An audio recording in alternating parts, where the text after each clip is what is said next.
আজ শেয়ার করব রুটি পরোটার সাথে খাওয়ার জন্য সম্পূর্ণ নিরামিষ এবং দারুণ ফ্লেভারফুল একটা সয়াবিনের রেসিপি। খেতে অসাধারণ সুস্বাদু হয় এবং বানানোও কিন্তু ভীষণ সহজ। তাহলে চলুন আর দেরি না করে ঝটপট রেসিপিটা দেখে নেওয়া যাক। নমস্কার বন্ধুরা, মেঘার সাথে বাঙালিয়ানা 2.0 তে আপনাদের সবাইকে স্বাগত। তো সবার প্রথমে গ্যাস অন করে আমি একটা প্রেসার কুকার গ্যাসে বসিয়ে দিচ্ছি সয়াবিনটা সেদ্ধ করার জন্য।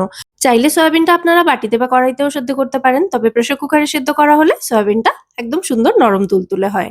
যাই হোক, সয়াবিনটা সেদ্ধ করার জন্য পর্যাপ্ত পরিমাণে জল, 1 টিস্পুন মতো নুন আর সয়াবিনটা দিয়ে দিলাম প্রেসার কুকারের মধ্যে। এবার প্রেসার কুকারের ঢাকনাটা বন্ধ করে দিয়ে হাই ফ্লেমে জাস্ট একটা হুইসেল আসা পর্যন্ত অপেক্ষা করব। একটা হুইসেল এসে গেলে টুকুস করে গ্যাসের ফ্লেমটা অফ করে কিছুক্ষণ অপেক্ষা করব ভেতর থেকে স্টিমটা আপনা আপনি বেরিয়ে যাওয়া পর্যন্ত। এবারে এই রান্নায় কি মসলা লাগছে সেটা একটু দেখিয়ে দিই। আমি এখানে নিয়েছি 5টা গোটা কাজু বাদাম এবং 5টা গোটা কাঠবাদাম বা আমন্ড। তার সাথে কালো এবং সাদা গোলমরিচ মিশিয়ে নিয়েছি 1 টিস্পুন মতো, আপনারা একটু বাড়িয়ে বা কমিয়েও নিতে পারেন। 2টো ছোট এলাচ নিয়েছি, 5টা লবঙ্গ নিয়েছি, 2টো ছোট টুকরো দারচিনি, একটা জয়িত্রীর 8 ভাগের 1 ভাগ নিয়েছি এবং নিয়েছি 1 টেবিল চামচ মতো পোস্ত। আর এর সাথে 5 থেকে 6 টেবিল চামচ মতো টক দই নিয়েছি। এই সমস্ত উপকরণ একসঙ্গে বেটে নিতে হবে। এদিকে প্রেসার কুকারটা ঠান্ডা হওয়ার পর সয়াবিনগুলোকে ঠান্ডা জলে ধুয়ে জল চিপে নিয়েছি। আর তারপর এর মধ্যে 1/2 চামচ মতো কর্নফ্লাওয়ার আর সামান্য একটু নুন মাখিয়ে সয়াবিনগুলোকে আমাদের ভেজে নিতে হবে। সয়াবিনটা ভাজার জন্য একটা ফ্রাইং প্যানে আমি জাস্ট 1 চামচ মতো তেল দিয়ে ভালো করে গরম করে নিয়েছি। তারপর এর মধ্যে কর্নফ্লাওয়ার এবং নুন মাখানো সয়াবিনগুলো এর মধ্যে দিয়েছি। কর্নফ্লাওয়ার থাকার জন্য এটা কিন্তু একটু স্টিক করতে পারে, তাতে অসুবিধার কিছু নেই। একটু স্টিক করলে মানিয়ে গুছিয়ে নেবেন আরকি। আর সয়াবিনটা খুব বেশি সময় নিয়ে ভাজার দরকার নেই। জাস্ট 2 মিনিটের জন্য একটু নাড়াচাড়া করে নিতে হবে। এতেই কিন্তু সয়াবিনের যে কাঁচা গন্ধটা থাকে সেটা চলে যাবে। দেখুন সয়াবিনটা এরকম হালকা করে ভেজেছি। এবার এটাকে তুলে নিচ্ছি। তারপর ওই ফ্রাইং প্যানটাকে পরিষ্কার করে নিয়ে এর মধ্যে আরো 1/2 চামচ মতো তেল দিয়েছি। তেলটা ভালোমতো গরম হয়ে গেলে এতে একটু বড় টুকরো করে কেটে রাখা ক্যাপসিকাম দিয়ে এগুলোকেও হালকা করে ভেজে তুলে নেব। এই রান্নায় ক্যাপসিকাম যে দিতেই হবে তেমন কোনো মাথার দিব্যি মোটেই নেই। ক্যাপসিকাম খেতে ভালো লাগলে দেবেন, না হলে দেবেন না। আমার মেয়ের আবার সয়াবিন এবং ক্যাপসিকাম দুটোই ভীষণ প্রিয়। সেই কারণে আমি দিয়েছি। আপনারা শুধুমাত্র সয়াবিন দিয়েই করতে পারেন। আর এখানে একটা মাঝারি সাইজের ক্যাপসিকাম আমি নিয়েছি। ক্যাপসিকামটা ভেজে তুলে নেওয়ার পর ফ্রাইং প্যানে দিয়েছি আরো 1 টেবিল চামচ মতো তেল আর তার সাথে সামান্য একটু ঘি এড করেছি। তেল এবং ঘিটা ভালোমতো গরম হয়ে গেলে এতে 1 চা চামচ মতো গ্রেট করা আদা দিয়েছি। আদাটা একটু ভেজে নেব। তারপর দিয়ে দেব গ্রেট করা কাঁচা লঙ্কা। ঝাল যে যেমন খেতে পছন্দ করেন কাঁচা লঙ্কাটা সেই হিসেবে দেবেন। আমি 2 টো কাঁচা লঙ্কা গ্রেট করে দিয়েছি। একটু নাড়াচাড়া করে নেওয়ার পর এর মধ্যে যে মসলার পেস্টটা রেডি করে রেখেছিলাম সেটা দিয়েছি। মসলাটা এরকম মিহি করে বাটার জন্য দই ছাড়া সমস্ত যা শুকনো উপকরণ ছিল সেগুলোকে শুকনো অবস্থাতেই মিক্সিতে গুঁড়ো করে নেবেন। তারপর দইটা মিশিয়ে ভালো করে ব্লেন্ড করে নেবেন।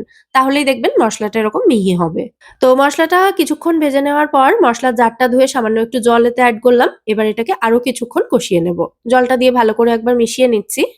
মসলাটা কষানোর সময় স্বাদ অনুযায়ী নুন আর একটু জিরে গুঁড়ো এড করলাম 1 চামচ মতো। দিয়ে আবারও ভালো করে সমস্ত উপকরণ মিশিয়ে কষিয়ে নেব। মসলাটা মোটামুটি 5 থেকে 6 মিনিট মতো আমি কষিয়ে নিয়েছি। এরপর ভেজে রাখা সয়াবিনগুলো এর মধ্যে দিয়ে আবারও ভালো করে কিছুক্ষণ কষিয়ে নেব।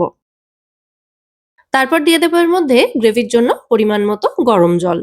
আমি যেহেতু রুটি পরোটার জন্য তৈরি করছি সেই কারণে জলটা একটু কম দিলাম যাতে একদম মাখা, মাখা হয় এটা। তবে আপনারা যদি একটু গ্রেভি রাখতে চান তাহলে অবশ্যই জলের পরিমাণটা আরেকটু বাড়িয়ে দিতে পারেন। আর সামান্য একটু জল আমি এড করলাম। সব মিলিয়ে 1 কাপেরও কিন্তু কম জল এখানে আমি ব্যবহার করেছি। ভালো করে মিশিয়ে দিচ্ছি। এরপর ফ্রাইং প্যানটাকে ঢাকা দিয়ে এটাকে 4 থেকে 5 মিনিট মতো লো ফ্লেমে রান্না করে নিয়েছি। 4-5 মিনিট পর ফ্রাইং প্যানের ঢাকনাটা খুলে নিলাম। দেখুন গ্রেভিটা কিন্তু এখন অনেকটাই টেনে গেছে। আর সয়াবিন তো আগে থেকেই সেদ্ধ করা ছিল। সুতরাং আর খুব বেশিক্ষণ রান্না করার দরকার নেই। এবার ভেজে রাখা ক্যাপসিকামের টুকরোগুলো এর মধ্যে দিয়ে ভালো করে মিশিয়ে সামান্য একটু মিষ্টি এড করে নামাবেন। আমি এখানে মিষ্টি দিয়েছিলাম, তবে কোনো কারণে ক্লিপটা কেটে গেছে। তার জন্য আমি ক্ষমা প্রার্থী। আপনারা কিন্তু অবশ্যই একটু মিষ্টি দেবেন, তারপর নামাবেন। টক দইয়ের টক ভাবটা ব্যালেন্স করার জন্য সামান্য একটু মিষ্টি কিন্তু ভীষণ গুরুত্বপূর্ণ। তো অল্প একটু মিষ্টি অবশ্যই দেবেন। এতে স্বাদ কিন্তু অনেকটা বাড়বে। আর যে মসলার পেস্টটা রেডি করেছিলাম তাতে গরম মসলা দেওয়া ছিল, সেই কারণে আর আলাদা করে গরম মসলা দেওয়ার কিন্তু দরকার নেই। তো আমাদের রান্না এখানে একেবারে রেডি। এবার গ্যাসের ফ্লেমটা অফ করে ফ্রাইং প্যানটাকে ঢাকা দিয়ে মিনিট 5 স্ট্যান্ডিং টাইমে রেখে তারপর সার্ভ করে দিচ্ছি। গরম, গরম পরোটার সাথে খেতে এটা দুর্দান্ত লেগেছে। রেসিপিটা আপনারাও কিন্তু বাড়িতে অবশ্যই ট্রাই করবেন। নিরামিষের জন্য খুব ভালো একটা অপশন এটা। এই রান্নায় সয়াবিনগুলো এত সুন্দর জুসি হয় যে রুটি পরোটার সাথে খাওয়ার জন্য আর আলাদা কিন্তু গ্রেভির দরকার পড়বে না। তো রেসিপিটা আপনাদের কেমন লাগলো সেটা কিন্তু অবশ্যই কমেন্টে জানাবেন। ভালো লাগলে একটা লাইক এবং শেয়ার করে দেওয়ার অনুরোধ রইল বরাবরের মতো। আর ইচ্ছে হলে চ্যানেলটাও সাবস্ক্রাইব করতে পারেন। আজ তাহলে এ পর্যন্তই। আবার দেখা হবে পরের পর্বে নতুন কোনো রেসিপির সাথে। সবাই সুস্থ থাকবেন, ভালো থাকবেন এবং সব্বাইকে খুব ভালো রাখবেন। নমস্কার।